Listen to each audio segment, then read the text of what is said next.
Good afternoon or good morning, wherever you are, and welcome to, I think it's day 5 we're on now, of Land of Hope and Dreams, a celebration of Dave Marsh's work and vision. We've been working on this for a little over a year now, almost a year and a half. And while Dave Marsh is best known as a music journalist, rock critic, and for the last 16, 17 years, Sirius XM radio host, he's a lot more than that. And we wanted to be sure that this conference reflected the entirety of what Dave Marsh is all about and really focus on his ideas, his work, and how it has inspired so many folks and how he's worked with so many folks. He's been on a never-ending quest to build bridges between audience and performer, between music and politics, and always has his eye on social justice and building community. And that's what this and the next panel of the day are really all about. Before moving on to the discussion, I just want to thank the community, I guess, who have built this event. Danny Alexander, Chris Buhalis, Charles Hughes, Susan Martinez, Lauren Anke, Alexander Shashko, Craig Werner, and Daniel Wolf have worked our asses off, to be honest with you, and we're having a lot of fun. But it's been a tremendous amount of work. We're thrilled to be able to bring it to you without charge. But if you've got a mind to throw a few bucks to a cause that's really making some difference in the world, we ask that you consider the Kristen Ann Carr Fund. It's the foundation that Dave Marsh and Barbara Carr set up in honor of their late daughter, Kristen, who died of a rare sarcoma almost 30 years ago. And it raises money for both sarcoma research and sarcoma fellows who go out across the country and bring that specialized treatment to areas that are underserved and might not have access to it otherwise. So that link to the Kristen Ann Carr Fund is available on the Land of Hope and Dreams website. And I'll also try to remember to put it in the chat window. I'd also like to thank our partners, the Rock and Roll Hall of Fame and the University of Wisconsin-Madison Afro-American Studies Department for their help promoting this event. The Rock Hall will also be streaming the Dave Marsh Spotlight conversation with Daniel Wolf on their YouTube channel on Friday night, May 14th. All of the panels and discussions will be available on Land of Hope and Dreams website, as well as on our YouTube channel very soon after each one is over. Most of the ones from the, everything that's already happened is already up there now. And we'll get this one up there almost immediately after it's done as well. A few housekeeping notes. We do have the chat closed, but the Q&A is open. If you've got questions for any of our panelists, please enter them in the Q&A and we will forward them, or Danny will ask them to the panelists toward the end of the hour and a half we have together. Finally, we do have closed captions turned on. If you wish to turn it off on your end, you can go to the bottom of your screen where it says live transcript CC and click on the little arrow and click hide subtitles. So we've been starting off all of our sessions with some music and messages from musicians that Dave Marsh has worked with over the years. And before we kick off with Danny Alexander and this great panel, we've got a brief message from Otis Taylor and a terrific new song from Ernie Perez. So I'll share that now.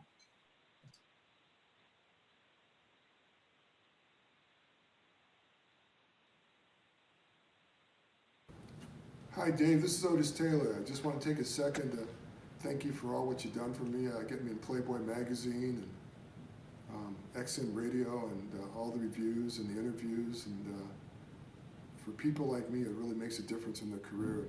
I just want to thank you again. This is Otis Taylor. Thank you.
Through hearts and minds, we want to find a way.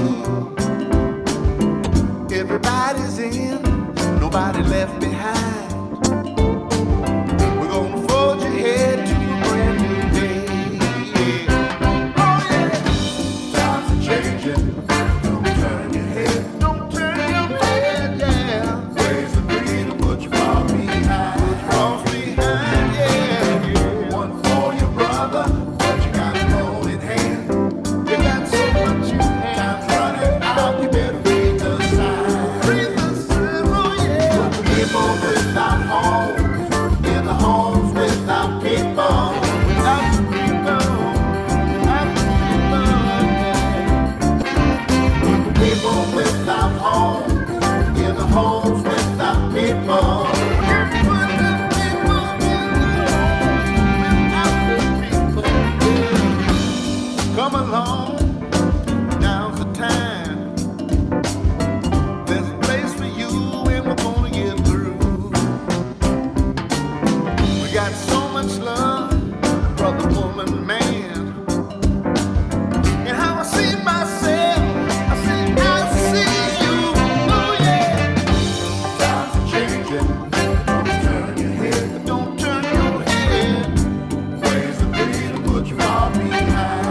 Free to put you far behind. One for your brother, but you got more in hand.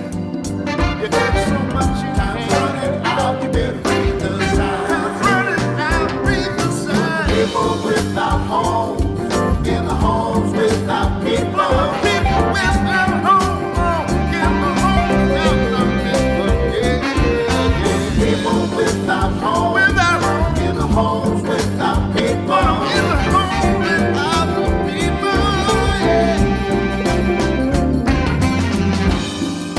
Standing true, side by side. Everybody's in, nobody's left behind. We're gonna forge ahead to a brand new day. Say, come along and let's find the way.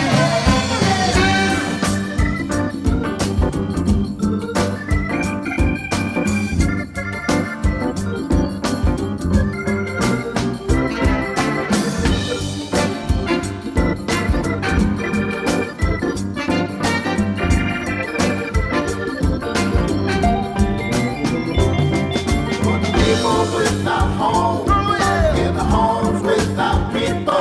People in the home without the people. Put people in the home, yeah, yeah. People without homes, in the homes without people. People in the home without the people, yeah. Home without the people, yeah.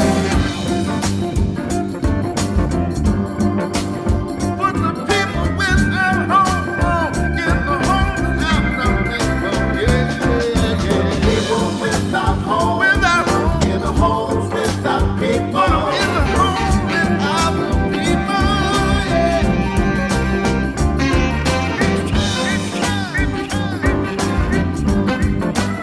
Put the people without home, in the home without the people, yeah, yeah, yeah. People without home, in the homes without people. In the homes without the people, yeah. For the people, the people.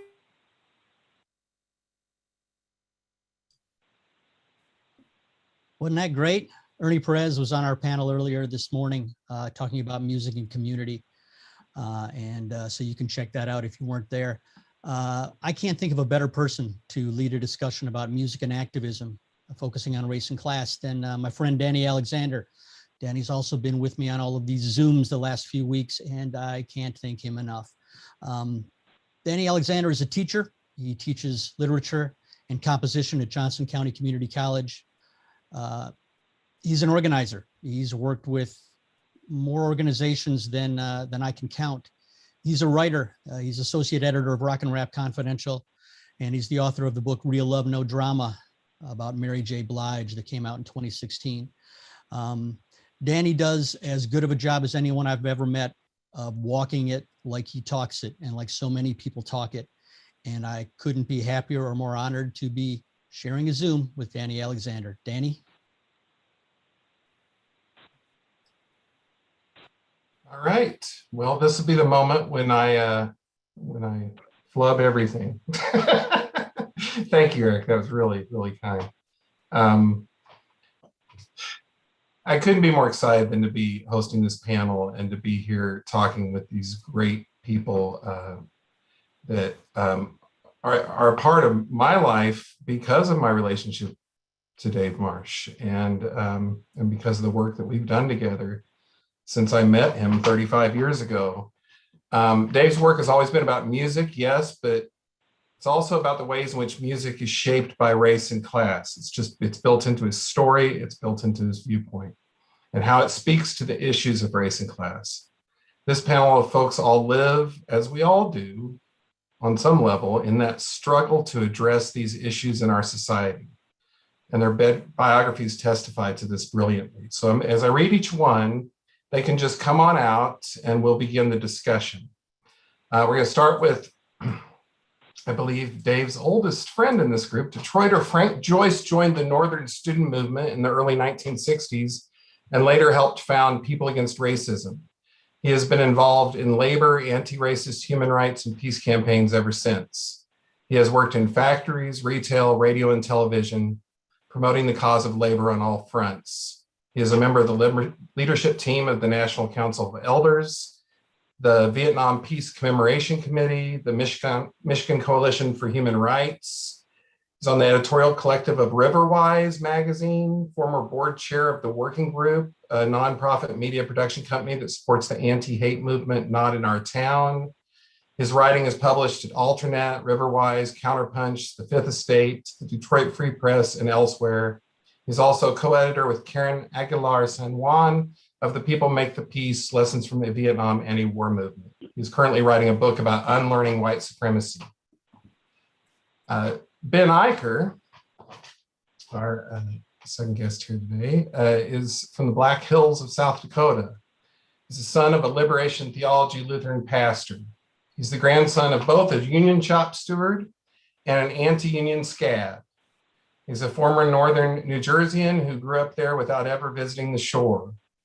Former Northwest Ohioan, former Northwest Nebraskan, former trial lawyer, former bar band bass player, that's how I met him, former parochial school religion teacher, former religion consultant for the CBS TV drama series Joan of Arcadia, and currently a weekly columnist for a small town Nebraska newspaper.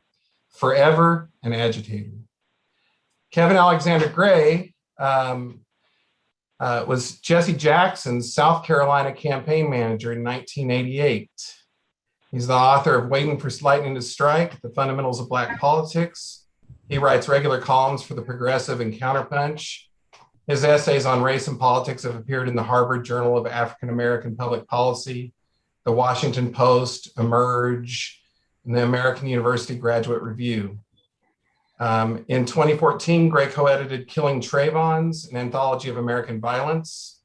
And he is co-owner of Railroad Barbecue in Columbia, South Carolina, from which he's going to be speaking to us today. And finally, Sherry Honkala is a nationally and internationally recognized anti-poverty and human rights advocate. She started when she was a homeless mother, breaking into abandoned government-owned houses and occupying them in order to survive. In her early years, while still living in Minnesota, she formed the Twin Cities anti-poverty groups Women, Work, and Welfare, and Up and Out of Poverty Now. After moving to Philadelphia in the 1990s, she co-founded Kensington Welfare Rights Union, which later turned into the now national group, the Poor People's Economic Human Rights Campaign. She has traveled internationally to meet with peasant movements and revolutionary leaders and has appeared in numerous films that highlight her work. Honkala was most recently instrumental in launching the Poor People's Army, which seeks to build a nonviolent force outside the nonprofit industrial complex that can challenge corporate power and reclaim the basic necessities of life for poor and working people. She has been arrested for civil disobedience violations more than 200 times. So Sherry, we're all the more happy we have you here today. If we could have a virtual round of applause, I'm looking forward to talking to all of our guests. So I thought we'd just start with each of you telling a little bit about your work and how that work in some way intersected with this work of this guy, Dave Marsh, that's the center of this conference here. And how you all came into contact, and how you found a way to work together. And since, Frank, I know that Dave sort of began at your feet, it would be great to start with you. So. Well, great. Thanks, Danny. Thanks, Eric. Thanks to the committee that put this together. Thanks to Dave for, of course, being the connective tissue without which the event wouldn't even be taking place. And let me also start with a little apology. There's a flash in my video that I thought I had fixed, but obviously hadn't. So apologies for that. I want to start with a line that I like to quote from Grace Boggs. Grace said one time, the most revolutionary thing I ever did was stay in Detroit. And when we were watching the Detroit panel last Saturday, I was thinking about how special a place Detroit really is. And we know, of course, that Dave ultimately left Detroit, but it never left him, and it never could. And his work reflects, as has already been said, this never-ending awareness of race and of culture in trying to build the beloved community. And Danny had sent around an article that Dave had written quite a long time ago called The Boll Weevil Song. And he said it would be a useful reference point, and I agree with that. I took that to heart. And it starts with a line from Leadbelly. And then Dave goes on to make some profound points about the auto industry and the relationship of white people to land and property and what white Homo sapiens like to call nature. And when I look back at that article, it was really prophetic about Dave as a writer and as a person. The long tail of the 60s freedom movement has brought us the last 10 years a lot of scholarship and insight into the 500-year-old colonialism project and the damage it's still doing.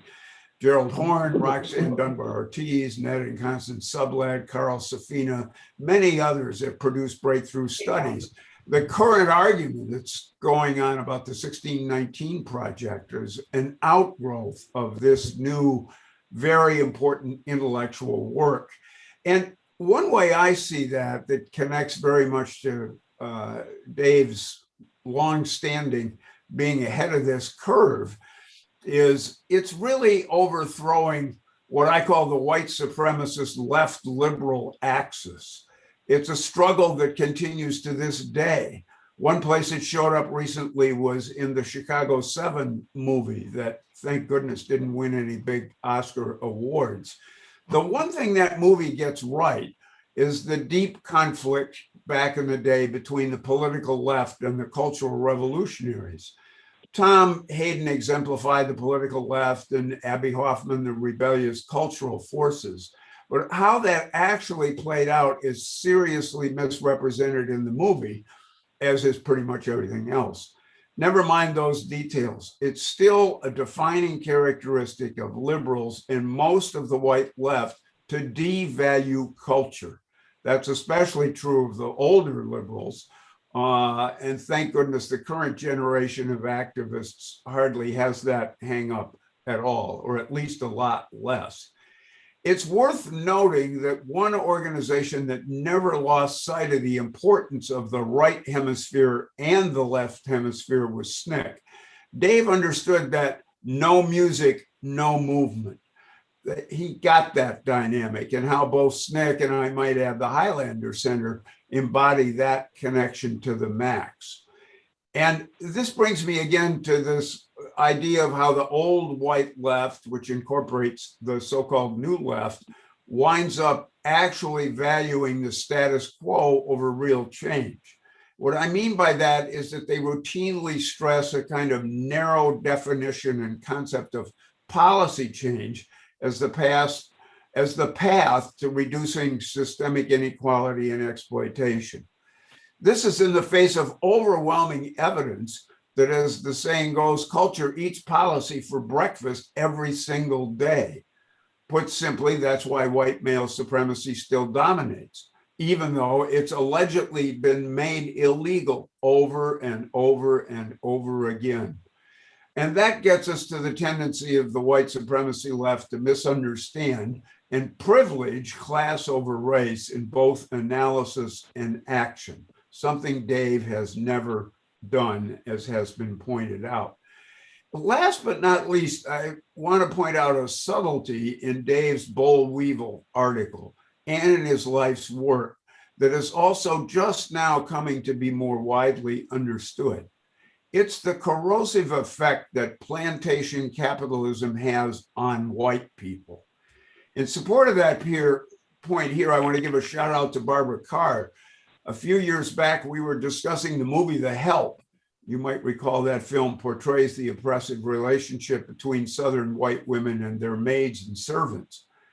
What struck me, Barbara said, was what the movie revealed about how rotten were the relationships between the white women themselves. Better for everyone.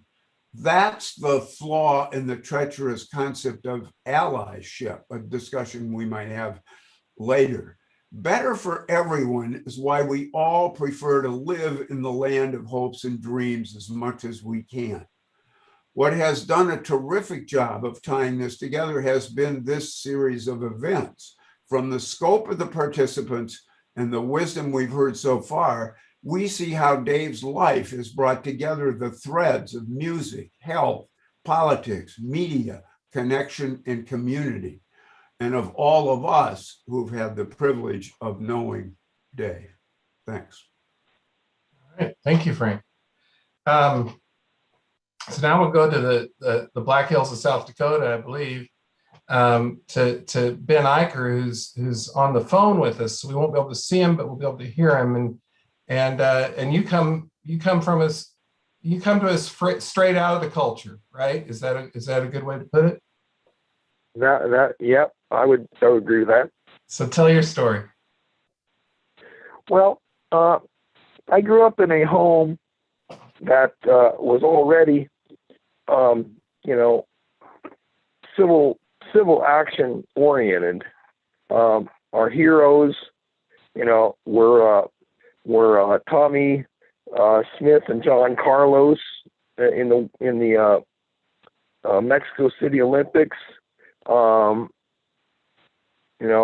dad attended the March on Washington, and he was asked to by a clergyman friend of his to attend the second March on Selma, at the Edmund Pettus Bridge, but he couldn't go, but his friend did. And so I kind of got a beginning of that activism, but it was kinetic at best in me. And then I remember when I first watched the movie Almost Famous, I thought to myself, Lester Bangs got Cameron Crowe, Dave got me. A slub from Nebraska, with a $25 stereo, 1,000 half-scratched albums, and 1,000 half-baked opinions. But Dave didn't hold it against me. What happened, I'd been reading Cream, and I didn't really take to Lester Bangs because all I could see was Lester writing about Lester and not enough about others. But when I read Dave's stuff, there was plenty of others of the world, of history told and untold, known and unknown, of forces good and bad, unbridled passion, and a romantic view of the world around me. He talked about love and humanity, of cooperation, not competition, of community, not division, of love and hate, not hate.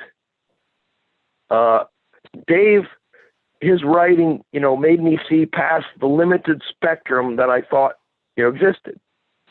He opened the doors that I didn't know about, didn't even know existed. Like I thought it was good enough to fight poverty. But Dave was like, no, find out what causes poverty and fight that. I thought, I was the usual, shout truth to power. Dave was like, well, shout truth to the powerless and get going. And I remember thinking, of Dave mainly. The first time I heard Bruce and little Steven sing Native American. I live around the Lakota Sioux. My dad was adopted into the Sioux tribe, and my best friend Cody is is an enrolled member of the Sioux tribe, and I'm still licensed to practice law in Rosebud Sioux tribal court. But when they sing in Lakota, they sing Hokahay, Hokawana, Hokawana Ho. Hokahay means let's go, let's do it. Charge. Get off your duff. And that was Dave. So I started writing to Dave when he was doing syndicated articles in the Omaha World Herald newspaper, which I would cut out and put in my scrapbook, and I still have it. Around 79-ish kind of thing. And so I wrote to Dave a little letter to send it to Rolling Stone, and he wrote back. And it was spring of 1980. And so I wrote back to him, and he wrote back again. And the letters got longer and longer. And I thought, oh, this guy, he's not just all talk. I think maybe he's got the answers, or some of them, but he doesn't have only the answers.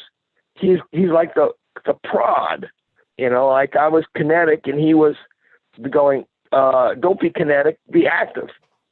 Don't just be kinetic. Let's go, okay. And so I started, well, okay. And we just kind of built a friendship from there. And then in 1982, I finally got to, I showed up at his doorstep at his apartment, knocked on the door, very nervous. And luckily I had a New York Yankees baseball hat on. Not that he was a major Yankees fan, but he liked baseball.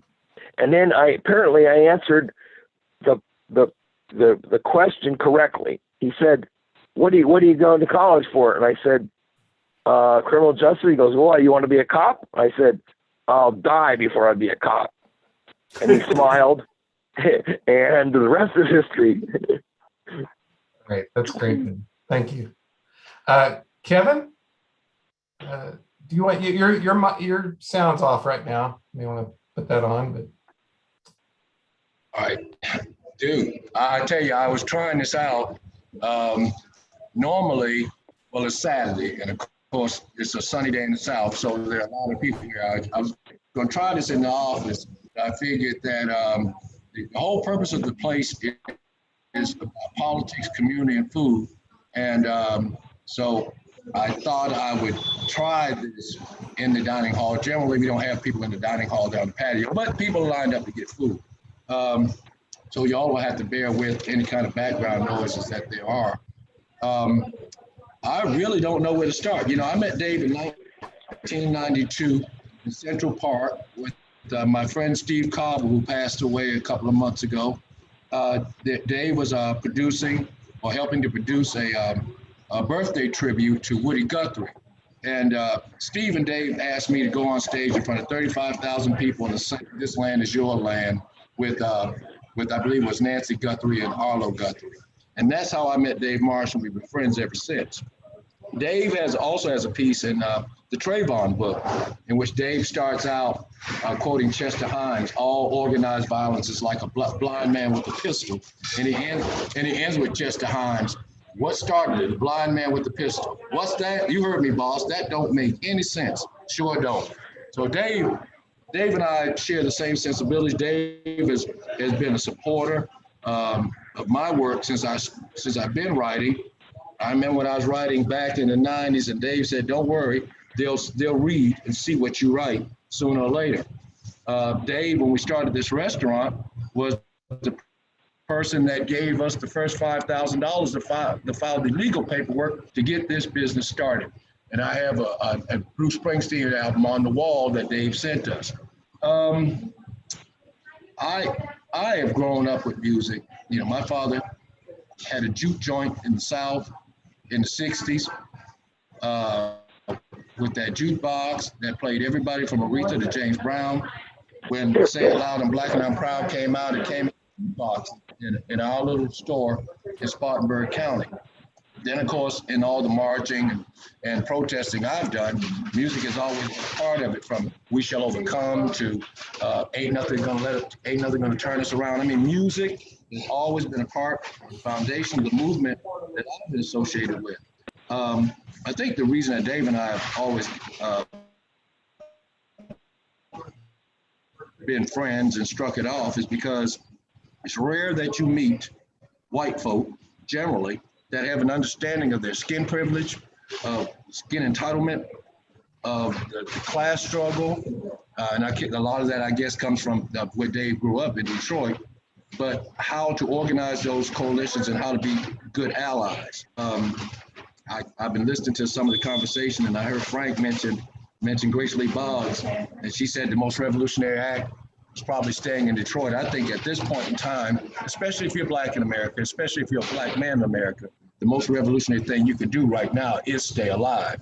Well, I mean, you know, I'm dealing with a class action or a civil rights suit here in South Carolina that involves the police immediately after the George Floyd killing, and you know, where I get pulled over, and that had me thinking. I talked to Dave a little bit about that, and it isn't just about the physical violence. It's about the economic violence. It's about having a perspective on it all.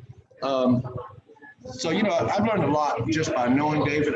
Most of the people on this that I'm talking to right now, I met through Dave. Sherry, I've never met her in person, but we've been on the radio together. I know all about her work. Dave would just tell me all about the things she was doing when she was with Kensington. When Jill Stein came down to South Carolina, I mentioned that I knew you, but I really didn't know you.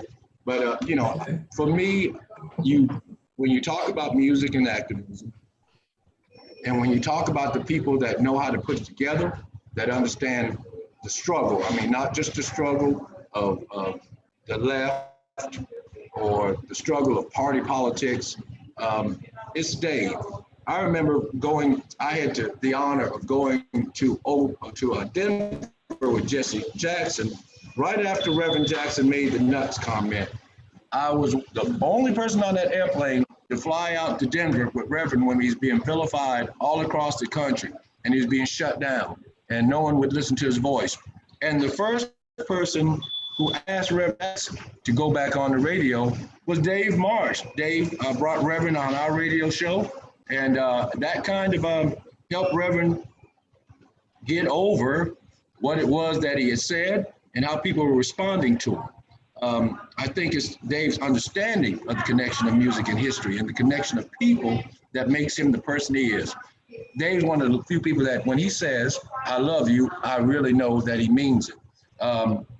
I've just been glad to just know him and to expand my idea and my thoughts about how important the music that I've listened to throughout my life still is. And I don't want to rattle on because I said I've been listening to such a great conversation, and I know it gets a little bit distracting with the music in the background.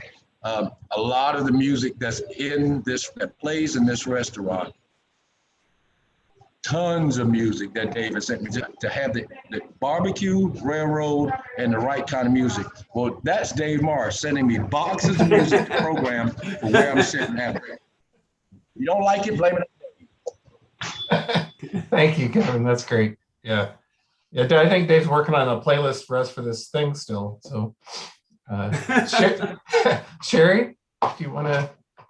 I met Sherry through my friend Ron Casanova, and I would show that movie around town back there, where she's one of the stars. Yeah. Yes. So, yeah, where to start? Dave Marsh. I don't know if I can totally pinpoint when it is that I met Dave. I just know Dave has been in my life for like the last 30 years. And so some of the things that stand out to me is my younger son, Guillermo. He's always described me. He tells people that I'm a verb. I'm an action word. And so he says, that's my mom. She's about ready to pull a Sherry. And so I would just say that, when I first met Dave Marsh, I was like, okay, who is this guy? What is he all about? And then I saw the verb in Dave, and I've been seeing it for 30 years. One of the things that struck me immediately is, many times when I talk, when you're out on the front lines doing this kind of work, you have to like hydroplane outside your body. Otherwise, you would just be walking around all the time, crying your eyes out. And so one day when I was just, talking to Dave about all of the various different things that are going on, and this was early on, and I just figured, he's, probably disconnected from all this stuff and that kind of stuff. And Dave started crying. And I say that because in the many years that I've been fighting for economic, social, and cultural human rights, Dave is the person that helps put the human back in human rights. And just like Kevin said there, when Dave says he loves you, or he says something, he really means it. And there was many things that we had really bonded on over the years. And, when he took on Bon Jovi, when he talked about censorship and the connection to the racial implications and the silencing of, poor people's voices through music, to the linking up with Dave around, trying to address the media blackout in this country. And I remember Dave saying to me one time, Sherry, of course nobody's going to know about your work, or people are not going to hear about it or whatever, because you guys are really doing some important underground work. And it's not going to be on the cover of Life magazine or, on CNN on a regular basis. And, but that we have to, link with other artists and musicians and, writers who are really dedicated to lifting up what's really happening in this country. And, that's basically what I've seen RRC do, over these very many years, and, Dave's radio show and everything else. But just briefly for, folks that are watching this,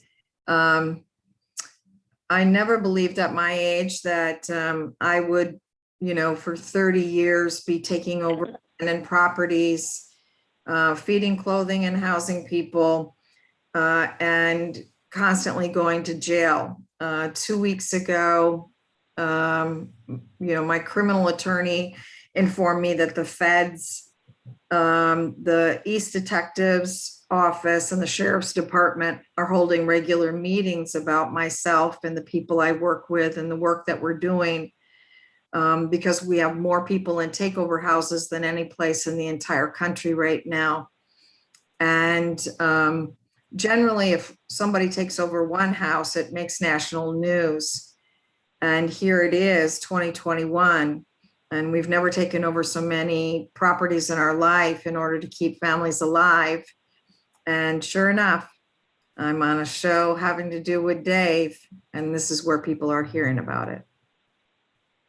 Thank you, Sherry. One of the things I think, we talk about things, we talk about these big ideas, but all of you have been out doing the work, as you were just talking about. And when I think of Sherry, I think of someone who climbs on band tour buses, and in addition to doing, taking over houses and tells people like face to face, this is what's going on, and here's how you can be involved in what we're doing. And that work has that relationship between the culture and the work has evolved over time. And I was wondering if we could all speak to like what we've learned over the years of RRC and over the years of this kind of work about, what have we learned from this experience of working at the intersection of the culture and the social justice that we're fighting for. How is that? What have been the lessons? How has that changed? What have we learned?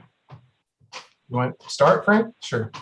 Yeah, I think I spoke to this a little bit before, but one of the things that I've learned for myself and also from Dave is that people in the movement can get stuck, just like people not in the movement, which means they quit learning things. And that's a problem in and of itself. And I say that just to say, I've had the ability in the last few years to spend quite a bit of time with indigenous people in New Mexico. And it connects to what I said before. One of the things that I've learned from that is that white people tend to make tend to be so much in their minds and so little, and think that, it's the colonial culture that the white mind can do anything and fix anything. No, it can't. And so back to this idea of this webinar and so on, mind, heart, body, spirit, it's all connected, and it all needs to be infused in all the work that we do. That's a life lesson that I'm kind of on a tear to try to communicate. That's great. Thank you, Frank. Anyone else want to weigh in there? Like, looks like Kevin's. Yeah, go, Ben. Excellent. I was going to say, one thing I've learned from Dave, and this is like, he wasn't like pedagogical about it, but I just, I got it mainly, kind of from osmosis and kind of from, talking with Dave and obviously, and reading his stuff. But one thing I got was people, individual persons and communities of persons and races and, don't just observe them, meet them, talk to them, get to know them, get to know what they think, get to know what their world is like, get to know what their lives are like.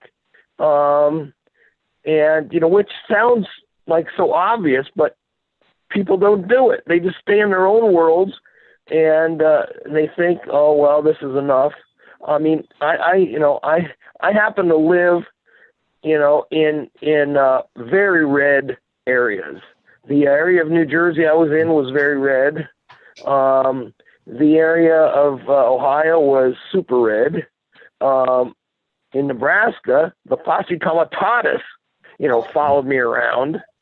They got on the radio and called me a known communist. And so I would mention that to Dave. He goes, well, you must have been doing something right. So by red, you weren't meaning communist, I don't think, right? But and I live in South Dakota. A lot of levels to the word now. Red there, and what you're talking about. But ahead, sorry. what Dave taught me basically is see people for people, not just things, not just labels. And so it's like so obvious, like the giant beach ball on the golf tee that nobody hits, because we want to form stereotypes and live with that stereotype because it makes us feel good, especially if you're a white person, and getting all the benefits of it. And I've got my brother married an African American woman, and so my nephews they identify mainly with Native American, African American, and so I talk to them about what they experience, in this. Dave sent me a song one time. It's called "The Only Black Man in South Dakota." So, but just, Dave taught me to form friendships and form alliances. If it wouldn't have been for Dave, I wouldn't have two of the most important friends I've ever had, Barbara Hall, and Ron Brown. And, so, I've got that to thank for him, among a zillion other things. Great. Thank you, man. Anyone else want to speak to that point? I know it's kind of loud in here. That means you're doing business. That's good. I wish y'all could hear. I mean, this has been my experiment, and I almost made a bad joke the other day. I did make a bad joke. Everybody eats barbecue. Rednecks eat barbecue. Republicans eat barbecue. Democrats eat barbecue. Radicals eat barbecue. Maybe not vegetarian radicals, but the idea was to not stereotype when they walk in the door. Now, this place, we have a lot of provocative stuff on the walls, and it creates conversation. We got stuff on the wall about the flag, and so I guess the bottom line is, one of those lessons that you learn from your friends. Me and Dave, we have this conversation. You have to meet people where they are as best you can. Now, unless they meet and kill you, which is a whole nother thing, but you have to meet people where they are. I tell the workers, that some of my fellow workers here, that every ticket is a person. So you really want to humanize the experience of food, and then you'll find that, especially when I'm here, people want to talk about the politics, they want to talk about the history. We tell people about this place, we got the history, good and bad. Now, if you can't stand the conversation, don't start the conversation. And as I said, everything goes with it. The music goes with it. The sense of community that I get from seeing Frank. I hadn't seen Frank or talked to Frank in so long.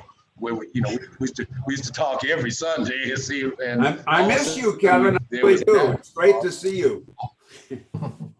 I miss you a lot too, my brother. But it's the idea is to create the community. I've been doing a lot of radio lately with Reverend Jackson, as Parkinson's is. He's still sharp, although he's not 39 years old anymore. But the goal is still to create that beloved community of people. And luckily, I've had a core group of people in the course of the last 20, 30 years that have been the folk that have guided me. As I said, Dave, shameless plug, Dave is in the Trayvon book. Y'all make sure you get the Trayvon book. Every time I write something or think about writing something, one of the people that I'm going to go to first is Dave, and we'll talk it out. Because the idea is to grow the community. The idea is for there not to be so much pain, for there not to be so much inequality, for there not to be so much violence in the world. And it's good. Dave has the capacity, as they say, you walk with kings, but not lose your common touch, and to understand that movements are bottom-up endeavors. They're not top-down. And the other thing I want to mention, Frank will tell you, Dave's not scared. In the years we did Land of Hopes and Dreams, we were the most critical on the Obama administration as anybody on radio and in broadcasting. And for Dave to be able to take that on, and it had its it's arrows that went with it. He was brave enough to take that on and to support those that, although you could vote for Barack Obama, but you didn't give up your mind in the process. You didn't give up the idea that you had to organize, that we still had a long way to go in the fight. And it's just that bravery that has made Dave the person that he is and the icon that he is, in my estimation. Thank you, Kevin. Sherry? I think Kevin said a lot of it, but I think that I totally agree. You have to take people where they're at. I've never seen an effective strategy where somebody approaches somebody and tells them how backward and how dumb they are. They tend to put their heels more into the ground and take that backward position. And I think that, in the work that I've done over the last 30 years with other folks, we're interested in being effective. And so, that means meeting people where they're at and then taking them to a different position. And we're more successful when, people, aren't looking down on people and telling them they're backward. They're speaking what they know and how they were raised and what they grew up. And so we've spent a great deal of our life interacting, especially here in Kensington and other pots, areas around the country, because there's a growing equality of misery, where, whether it's black, white, or brown. I've helped a lot of mothers, speaking of mothers, right before Mother's Day, bury their children. It's sections of the population that have just been absolutely written off. And so we unite people around this growing equality of misery. We actually have a question that kind of speaks to that from our friend Craig Werner, who says, this conversation has me thinking about, we mentioned Grace Lee Boggs, another old friend of several of ours, Nelson Perry, saying that if you want to motivate people to join movements, you have to be able to answer the question, how is this going to make my life better? And I know Sherry deals with a lot of people who are, there aren't options out there, right? But there's that larger question of how do you tell the people in the broader movement, how is this going to make my life better? And I think we all have some insights into that. So who wants to start there? Look, I got stopped by the police 3 days after the protest here in South Carolina on George Floyd. I got stopped for running a green light. Guy threw his light on me in the intersection.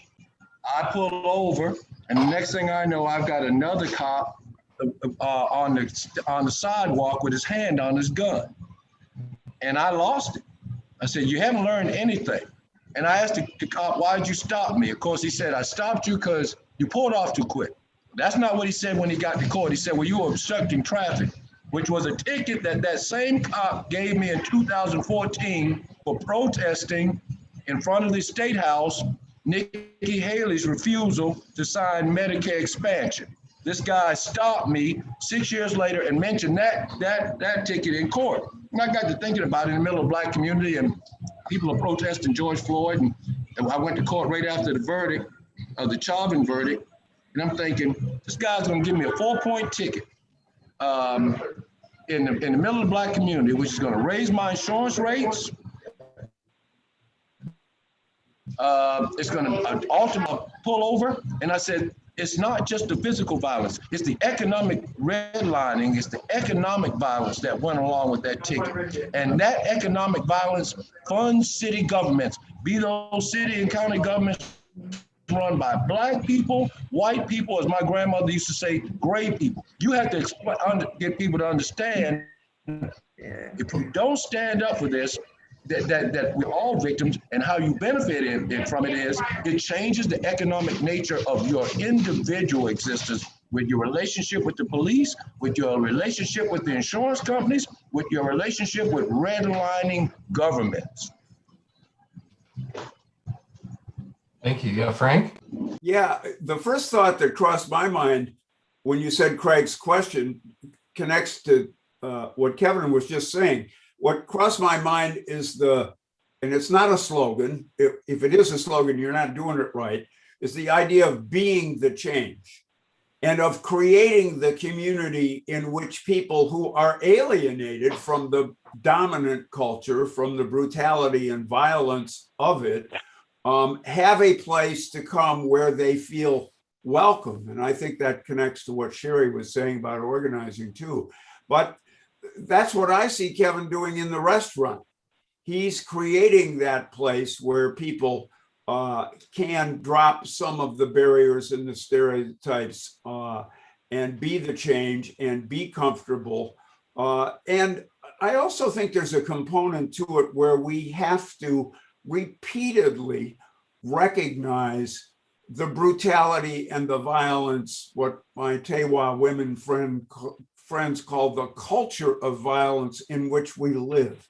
And it's so pervasive, and it so seeps into ways large and small about our lives. And sort of keeping that zooming out awareness of how we're constantly being pressured as consumers, as voters, as media consumers, as whatever, to do the wrong thing and to be mean to each other. I've written about this. Being kind in this society is a revolutionary act because the culture is designed to reinforce and incentivize meanness and taking advantage of people. So it's just this daily struggle to, as I say, be the change, be better among ourselves, with each other, and to create the land of hopes and dreams as much as is possible given the circumstances. Great. Thanks. I bet Sherry has something on this, but Ben's down there. Ben, do you want to say anything? I think I saw you flash. No, I just I wanted to echo everything that, this webinar thing is really wonderful. Just in the last hour, I learned stuff. We can't learn enough, and we can't have too many friends. And these are all friends, and Dave's gotten to be a friend. And this will be a better world if people did what we tried to do, and listen to what all these people have said. And I just, my hat's off. Yeah, I know you can't see it, but pretend that I'm taking off a hat. My hat's off to this whole situation. Thank you, Ben. Sherry? I don't know what to add at this point. So you're gonna ask another question? Well, yeah, certainly can. It certainly can. It's not like ask Sherry a question about economic violence. That could go on a bit, right? Oh, okay. So that helped bring me back. I do want to say a couple things real quick. So, on top of everything that's, it's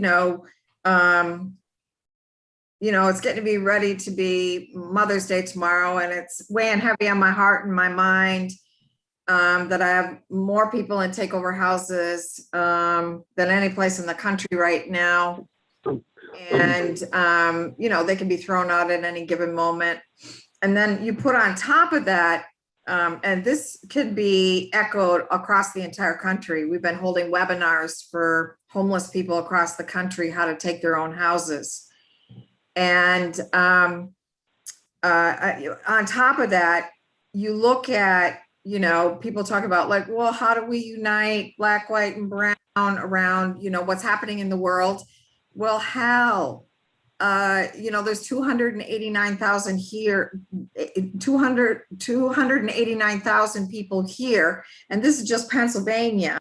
And then you do this every other state, people that haven't gotten their unemployment.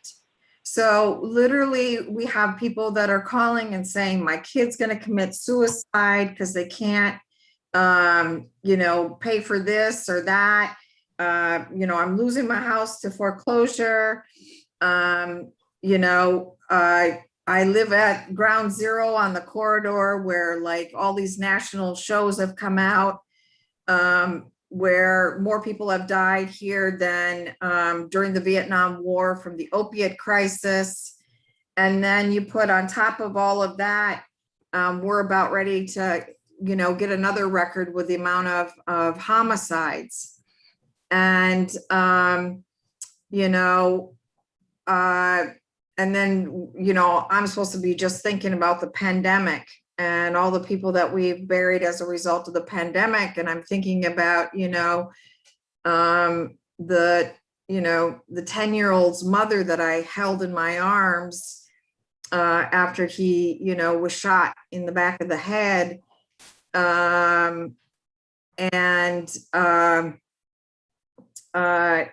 People are still resorting to like, this is, you know, we're still in the 1970s or something, and it's 2021. And these are very different times right now. And because of this economic violence, there's a very clear statement that we're, you know, not needed anymore. So we're definitely expendable. And so, you know, we pretty much just go crazy these days when we turn on any kind of news or we watch the nonprofit industrial complex that, you know, all you have to do is, you know, put an idea up for a moment and, you know, these big foundations will fund it for a few minutes. And then it becomes the popular theme of the moment and has nothing to do with reality or what's going on out there or what needs to be done. So yeah, so that's my piece on economic violence, is that we've got a similar wartime situation to when the peasant army was formed in Chiapas. And that's why we formed a Poor People's Army. Thank you. Yeah, you know, Sherry said something earlier about, you know, you're getting news out here, right? Like that because we're doing this, you're able to get the story out here. And I notice, you know, the Poor People's Army stuff in my social feeds. Like there's something constantly happening, and there's so many ways now. You know, one role like Marsh's work played at one time was in this sort of this larger culture where there weren't that many ways to get information out. He could reach out and make connections and get people into it, right? But now there's so much, and there's so much noise that creates new challenges for us, right? We have any thoughts on that? Like new way, how do we work today differently than we did in the past because of this sort of, you know, social networked multiverse that we're all in right now? Does anyone want to speak to that? Well, you know me, I'll talk about anything. So I do think that part of what's different from, you know, go back decade by decade by decade in my life is, sure, there's a different media culture. And strategically, we have to figure out what to engage in that culture, but also we have to figure out what to disengage from. And there's this concept of clicktivism that has its parallels throughout our movement, in which we think there's an easy way to do this, that there's some cheap thing has come along now. That I can even remember this. There was an article back in the day in which somebody was arguing that, well, CB radio is what's going to be the vehicle for revolutionary change. I'm not making this up. It really happened. So it's never going to be the new communications platform in and of itself. It's still going to be central. What is our message? And to reinforce what we've been saying during this call, what are the human connections we're building? What are the communities and the sense of community and connection that we're making? Which does bring us back to the concept of the land of hopes and dreams, whether it's this webinar, what the radio show once was, or what Dave's life writ large in this panel and all the others that have made. But there just isn't going to be a magic bullet communications, media, technology invention that's going to overcome all these obstacles. And again, I come back to the theme, as I often do these days, that there's so much violence in the way that we are trained to think about things. And this comes back to Sherry's point as well. I have a little formula. I should have it here. I put it on the share screen that I use to capture this. The formula is patriarchy plus white supremacy plus capitalism plus violence times 28 generations, which is kind of the duration of the colonial system, equals USA 2021. But there's an asterisk in the formula by the word violence, because it says violence is the most important variable, because without it, the patriarchy and the white supremacy and the capitalism cannot be enforced, which goes back to Kevin's story about getting stopped by the cops. It is this, it's economic, but it's also psychological, this constant reminder that guns can be used against you and will be used against you unless you figure out a way, that way being nonviolence, I think, to counteract them. And I'll just throw in a sort of another point there. You know, Derek Chauvin made a tactical mistake. His mistake was not to kill George Floyd with a gun. He'd still be a member in good standing of the police department today if he had done that, because gun violence gives the state and the power of the state, not just the technical ability to use the split-second defense. It is the approved method of political control that goes back to the very foundation of the country. I'll throw in one other thing, and then I really will shut up. Roxanne Dunbar Ortiz was on a webinar I was on, or a Zoom call I was on recently, and made this point. Everybody now kind of sort of knows that urban policing is descended directly from slave patrols. But the cumulative trauma of how that policing works goes back to slave patrols shot people in the back because they were founded to stop people escaping and who were running away. Yeah. Kevin, did you want to say anything to that? Well, you know, I'm turning 64 this year, and going back, because I still have to go back to court and I still have to organize these civil rights lawsuits, but I realized that living in Columbia since the early 80s, that I've never been stopped in the city by a black cop. And every time I've been stopped, it's been for something so just nonsensical, from, well, you rolled, looked like you did a rolling stop through a red light. Got through a stop sign. I got a kid stopped me the other, and he was a kid, because they sent a lot of these guys here to train, stopped me at a place I had been stopped in 1992, the same stop sign.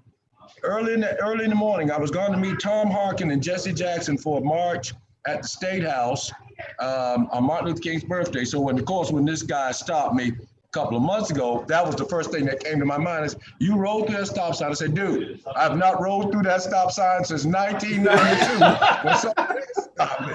I learned that. Every time I come to that stop sign, I think about that guy in 1992.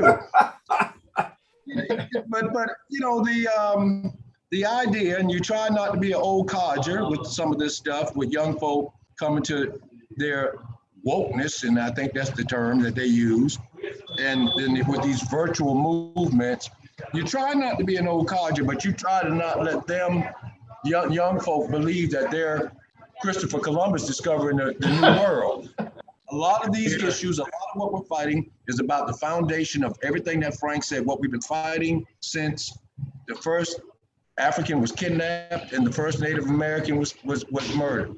And the foundation of our movement is about the denial of rights and the gaining of human rights for people. That's where our movement starts. And I said, back on the music thing, for me, everything I've always listened to has always been connected to that movement, be it Frankie Beverly with Timing, or you know, We Shall Overcome, or Odetta, or even Dinah Washington, This Bitter Earth. Everything that I've listened to in my life and I try to pass on to younger folk is about, how do you continue a movement? How do you maintain that continuity of the movement? How do you educate people that movements just aren't about going out and marching, they're about producing change. And to do that, you have to build allies. You can't dehumanize anybody, even the people that you disagree with or you consider your enemy. We're trying to create a human rights movement, a humanizing movement. I said, I kind of stumbled into this new organizing effort that I'm doing now. And I hope to pass it on to other folks. You know, we're trying to follow the model, the good model of livable wage and having people have rights. I say it's kind of like a modified co-op. It hasn't quite gotten there yet because, you know, we're just coming out of, you know, the whole COVID pandemic economic structure. I mean, and we've struggled, and it's like everybody says, you know, it's hard to find workers, and now people are starting to come back out. But I think the idea is that, you know, back what I said earlier, you're still trying to create the beloved community, and you're still trying to be about love and not hate, and you operate from the land of hopes and dreams. Great, thank you. Sherry, I saw you nodding. Yeah, I'm nodding. So I would just say that, you know, my little pieces to put in here based on my, you know, because I'm only 16, so I don't have many years. Yeah, we're born the same year, so they're both 16. But, you know, I grew up in the Twin Cities, and, you know, was raised in like 9 different institutions, was taken from my mom when I was 13. And it basically all came down to, if, you know, she would have had the economic wherewithal, I would have been able to be there, right? Well, you know, I had to travel back home when the whole George Floyd thing took place, because it took place 2 blocks away from where I lived for 18 years. And, you know, where my whole family still is. And, you know, I think in terms of the role of artists and musicians and us as, you know, cultural workers and as, you know, revolutionaries who want a different kind of world and society to live in, we have to, you know, call on the cultural workers to, you know, go bold at this time in history. I mean, they have to go bold. And I think that, you know, Ernie's piece was a great piece, an example in going bold. And I also think that Little Baby, the rapper that Oh, yeah. did the song, The Bigger Picture, the lyrics are, it's bigger than black and white. It's a whole way of life. It won't change overnight, but we have to start somewhere. And in the communities in which I run and circles I run in, it was like, whoa, I thought it was like Nelson Perry giving educationals out on the app or something. Instead, it was like big, boom, music going through the neighborhood. And it really, struck an important chord for, people on the bottom to talk about globalizing from below. And so, yeah, so those are my little pieces that I want to add to that. Oh, I also wanted to add that yeah, I think throughout history, it doesn't matter. People have always been, anybody that's oppressed has been, trying to fight to have their voice be heard.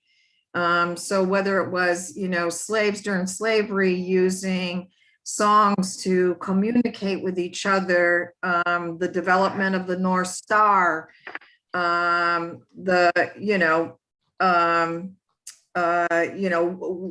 whatever kind of newspapers or, the use of underground radio or pirate radio or whatever. But I think that there's a new shift that we really have to figure out how to deal with. And I say we, as I'm way too old to figure this stuff out, but now, we're dealing with trying to figure out how to navigate algorithms, how to deal with big foundations like Walmart funding Black Lives Matter, and in particular, the social media aspect. And now there's a whole, group of progressive folks that are out there because there's so much noise. And, they have alliances to their funders. They literally are, going on people's Wikipedias and, doing things to make different organizations and their work and that kind of stuff disappear. And those things are all, trackable and measurable and all of these kinds of things. But, it's a new phase because, it's a dog eat dog thing out there that, all these different, groups are fighting instead of working together to, make each other disappear so that their stuff comes up in the algorithms. And so that, corporate America that's funding them, their message continues to rise to the top. And so, I think we have to take a page from the Zapatistas again and really study net war. Because this isn't a nice, nice little thing. This is a fight for our life, the planet, the earth, whether we have drinking water, whether we have anything to be able to care for and take care of our families and survive. With the millions and millions of people right now that aren't getting a stimulus check, that aren't getting their taxes back from earned income tax credit, and that aren't getting unemployment, why isn't this the top thing on the news? Mhm. And they're every color and they can't eat. They can't eat. And, that needs to be talk about getting around some radical forces when people have absolutely nothing. This is the last thing and I'll shut up. Mexican family here own, pretty, upper middle class kind of Mexican restaurant in downtown Philly on South Street. The woman, the restaurant closed down. And then all four of the people that are in the family work in the restaurant. And then immediately, none of the four of them, since the pandemic began, ever received any unemployment. Now, when you multiply that times everybody else, that's a pretty volatile situation. Sherry, what else that tells me? What we've witnessed is the folk who had the lawyers, the folk who had the accountants and the CPAs, those are the people who received the PPPs. What's going to happen, I'm looking at in the restaurant industry, after all is said and done, is that we will have corporatized the restaurant industry completely and driven most of the smaller mom and pop businesses out of business. In fact, it's hard to even consider a mom and pop opening up anything on any metropolitan area in the United States after all this is over with. Yeah. You can say that again, Kevin. And then I when I turned on TV 2 days ago or whatever, they had a commercial for Domino's Pizza, having the little robot delivering the pizza down the street. Yeah. And then they had another commercial showing a burger place where the burgers are being made by robotics. So yeah, it's a very different time right now. And we're not, the benefit is we're not going to have a lot of time to just shoot the shit, and people are really going to have to take sides, and things are going to become very concrete and practical and less, abstract. Yeah, y'all, this is great. And this is kind of where I wanted to go, but I was just thinking about the fact that, this is the stuff of science fiction, right? That we somehow, we got through a year where people got one $1,200 check sometimes for half the year, and then some more money at the end of the year. It's unbelievable that this even happened, and that it happened the way it did, and that people took it. And then there's the lesson from that, right? Mm-hmm. We can replace all these jobs with robotics. Mm-hmm. People seem to find a way to get by when we completely cut them off. We're coming out of this pandemic. We've seen fascism on a there's no other word for it, right? On a level we haven't seen before. What does everyone want to say as sort of a final message? Because we're getting to the end of the panel, looking forward, in terms of how we do this. You've said many, many visionary statements already. And it's such a, we'll run out of time, and I won't be able to say everything I want to say.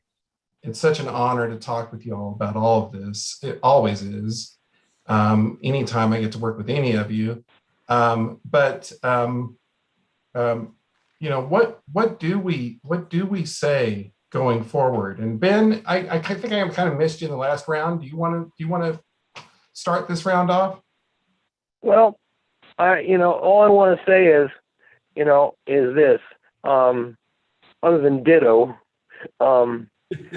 Dave ended his book, Two Hearts, with a story, that mentions me, and it was about a thing in Harrison, Nebraska. And then it was me talking to Bruce backstage in Lincoln, and I told them the story. And it was a thing where a dance hall was closed to rock and roll bands, a community dance hall. And Bruce said, what did you do about it? And I think that's the future, is what did you do about it? So that's my final thought. Thank you, Ben. Who wants to take the ball from there? Frank, you want to go next, or do you? Oh, sure. Of course.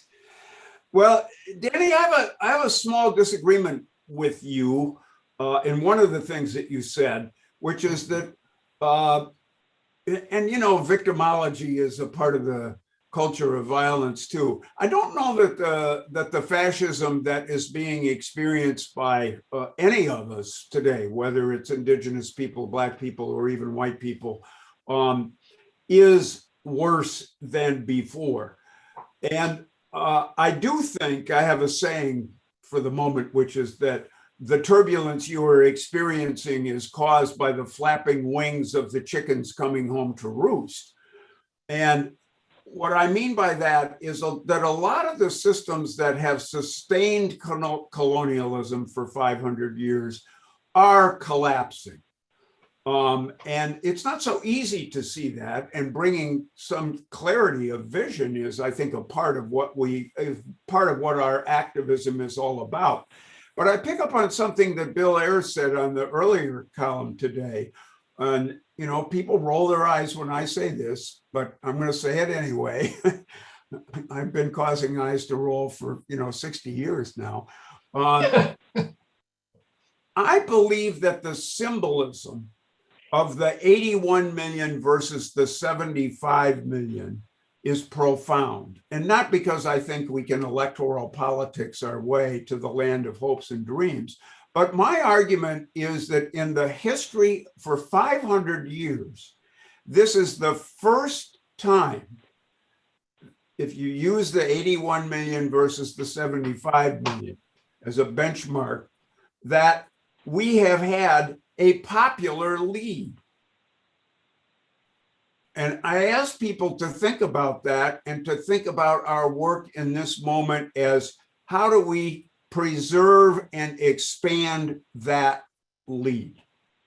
Because there are 81 people who, admittedly, it's, a millimeter deep, but it's many miles wide, who are accepting of the idea that we are a multi-ethnic, multicultural, multi-sexual, multi-whatever society, and that's not going away anytime soon. So, to bring it back to Dave and Ben, what are we going to do about it? Hey, Frank, I'm happy to be set straight in the name of hope, right? I appreciate Okay, it. good. That's good.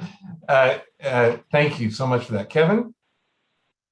Well, I'm going to try to be patient enough to learn from young people and patient enough to try to help teach people. I think that's where I'm at right now. And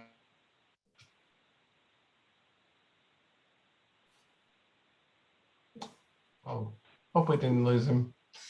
Oops. It's kind of a cool shot though, Kevin. Oops, there you are. no, well, I don't know what happened here. I guess I must have said something. Go back and say that again. See if it happens I again. said I think the most revolutionary thing that any of us can do right now who want to see a change in the system is to stay alive and to pass that on as best we can. I'm happy and that what we're doing here, people are really interested in. They want to get back into place and just look at the pictures and talk about the history and talk about what needs to go on. The last time I think you were in here, Danny, the walls were mustard color. Yeah. And they're not mustard. But I'm just looking forward to more organizing and getting people to start doing organizing the way that we used to. Block by block, street by street, house by house, and turn this new viral movement, well, I won't call it a movement, this new viral effort to have a movement into something more material. That's great. Thank you, Kevin. And Sherry, you want to? I would just say that, whether we call it fascism or we don't call it fascism, all I know that exists right now is children are living in cages. People don't have any way to eat. People are dying in prison. and, you know, dying in record numbers from the opiate crisis. And the thing that all of these things have in common is that they're all preventable. And I think that we have to move away from just looking at things domestically and, you know, see ourselves as, you know, poor people in this country connected to and caring just as much about what's happening in Haiti and Venezuela, in Palestine, all of these things. And we should never have a conversation and without linking all of that in this conversation. Just say that we need to adjust ourselves. This is, you know, we can call it whatever we want, but for us that are on the front line, this is a war zone. People are dying. They're dying in record numbers. And that requires adjusting to that situation, you know, shifting our strategy and our tactics to that situation. And I would say one of the most important paradigm shifts that we have to make is we have to move away from an alignment with our enemy to an alignment that's really about globalizing from below. Let's unite the welfare recipients. Let's unite the homeless. Let's unite, you know, welfare recipients, folks that are unemployed. And then I think that, you know, we'll have a shot at this thing. And I think, you know, I just want to say, you know, love from everybody in the Poor People's Army to Dave Marsh. We're on the ground. We exist across the entire country. And we love you for who you are, what you write about, what you talk about, and all the various different musicians and artists with their eyes wide open and writers that you've put us into a relationship. Thank you so much. Thank you all. Thanks for a wonderful panel. Appreciate it. Eric? Yes, thank you so much. That was incredible. And the panel will be on YouTube within seconds of it being done. So send your friends to watch this. Anyone interested at all in these issues would gain a tremendous amount of information and insight. We're going to be back in a little under an hour with another panel about music and activism, this time focusing on healthcare. So I hope to see some of you then. And gosh, I hope to see some of y'all in person sometime soon. Take care, y'all. Thank you. Peace.